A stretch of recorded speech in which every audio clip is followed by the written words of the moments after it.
Bonjour et bienvenue dans cette quatrième vidéo de la série sur la calorimétrie consacrée à la détermination de la capacité thermique massique d'un solide.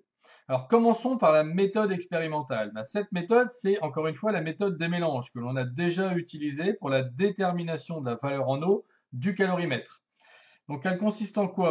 On va ici placer une masse d'eau qu'on va considérer froide à la température T1 dans le calorimètre et on va ajouter une masse M2 d'un solide un peu plus chaud, le solide dont on veut déterminer la capacité thermique massique, et il sera à une température T2.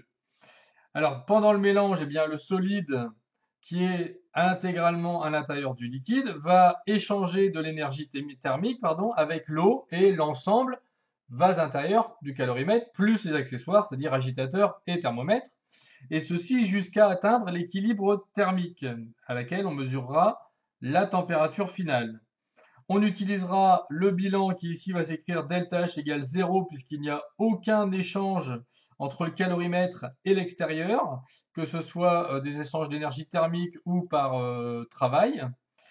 Et le delta H ici va s'écrire sous forme de deux parties, alors trois si on veut, mais on en rassemble deux puisque l'eau et le calorimètre étant à la même température au départ, on rassemble la masse M1 d'eau et la valeur en eau du calorimètre, c'est-à-dire l'équivalent en masse d'eau du calorimètre, c'est de l'eau, la différence de température, et de l'autre côté le terme correspondant au solide que l'on va ajouter dans notre eau. Alors, regardons maintenant en détail le protocole expérimental. Alors, on va commencer par faire la tare avec le calorimètre sur la balance. De cette façon, on va obtenir directement la masse d'eau qu'on va ajouter. Alors attention, on doit en mettre suffisamment pour recouvrir la totalité du solide, mais attention à ne pas déborder.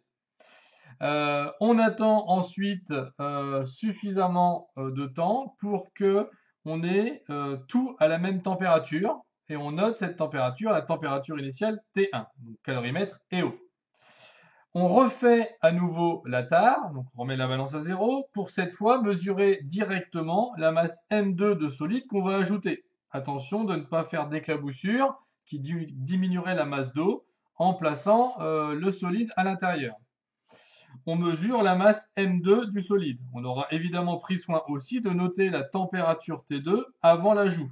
Alors comment est-ce qu'on obtient la température T2? Le solide, on peut le mettre soit dans un bain-marie, soit à l'étuve avant de le replacer directement dans le calorimètre.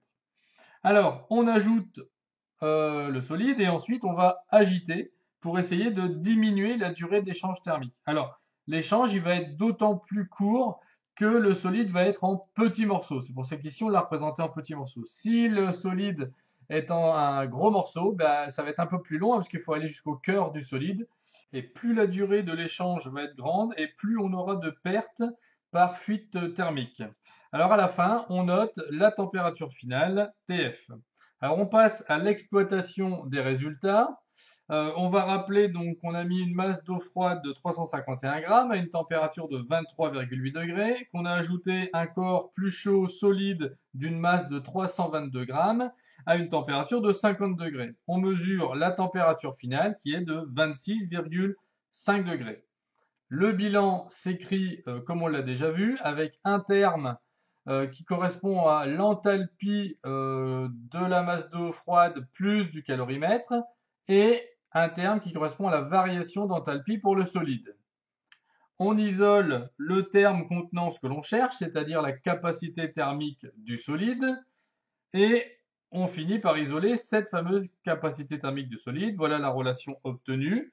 Cette capacité thermique va être positive, malgré le signe- qui est ici, parce que TF moins T2 est aussi négatif. On obtient un résultat qui vaut 551 joules par kilogramme et par Kelvin. On aura l'occasion dans une prochaine vidéo de discuter des écarts relatifs et des différentes erreurs qu'on peut commettre dans ce type de TP. Je vous dis donc à bientôt. Merci beaucoup, au revoir.